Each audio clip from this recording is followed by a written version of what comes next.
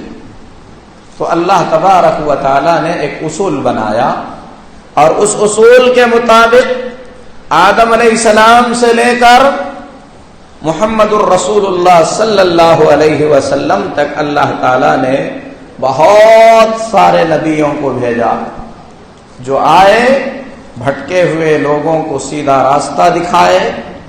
دنیا کے بہت کم خوش نصیب لوگ، اسے یاد رکھو، دنیا میں بہت لوگ آئے چلے گئے، ہم ہیں، ہم بھی جائیں گے، ہمارے بعد بھی آئیں گے لوگ۔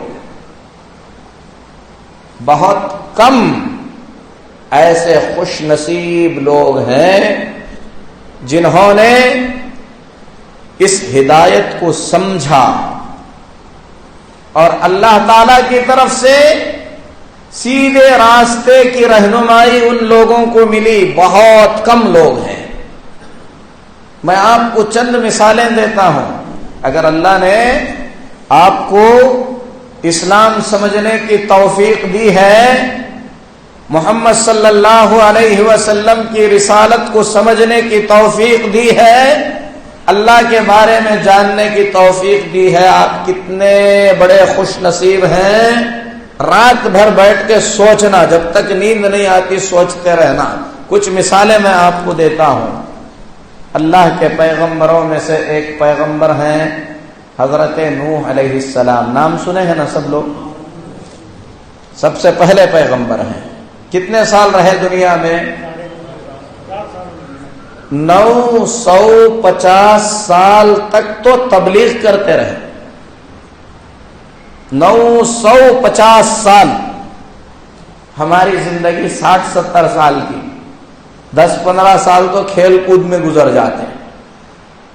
اگر 70 سال کی عمر ملی تو 60 سال کے بعد کھائے سو یاد نہیں رہتا، ایسی زندگی ہے ہماری۔ لیکن اللہ تعالیٰ نے ان لوگوں کو بڑی بڑی عمریں دیا تھا۔ 950 سال تک تبلیغ کرنے والے ایک نبی، اللہ نبی بنا کر بھیجا ہے جن کو، بغیر تنخواہ کے قوم سے کچھ لیے بغیر، 1 سال نہیں، 2 سال نہیں، 10 سال نہیں، 100 سال نہیں، 950 سال۔ کتنا لمبا عرصہ ہے، اللہ کے دین کا کام کر رہے ہیں، پورا دل لگا کر۔ قرآن پڑھیں گے نا آپ کو معلوم ہوگا، اللہ تعالیٰ ایک پورا سورہ ہی اتارا سورہ نوح کے نام سے۔ کتنے ہیں سورہ قرآن میں؟ 114 سورے ہیں۔ ان سورتوں میں سے ایک بڑی سورت کا نام ہی ہے سورہ نوح۔ اللہ تعالیٰ اس سورے میں بیان فرمایا ہے کتنی محنت کیے، ہر دن کیا کیا تکلیف اٹھاتے تھے نوح علیہ السلام بول کے۔ یہی نوح علیہ السلام اللہ کو کتنے پیارے رہے ہوں گے۔ ہم لوگ تھوڑا سا صدقہ خیرات کر کے، تھوڑی سی نمازیں پڑھ لے کے، تھوڑے چہرے پہ داڑھی اگا لے کے، تھوڑا دوسرے لوگوں سے بہتر بن کر سمجھتے ہیں کہ مجھ سے زیادہ نیک شاید کوئی نہیں ہے۔ ایسا آ جاتا ہے ہمارے دلوں میں، نہیں آنا چاہیے۔ نوح علیہ السلام 950 سال تک خود عبادت کر کے لوگوں کو عبادت کی طرف بلانے والے، لوگوں کے طعنے سننے والے، لوگوں کی پریشانیاں برداشت کرنے والے اللہ کے کتنے محبوب بندے ہوں گے۔ جب 950 سال پورے ہو گئے، اللہ تعالیٰ نے نوح علیہ السلام سے کہا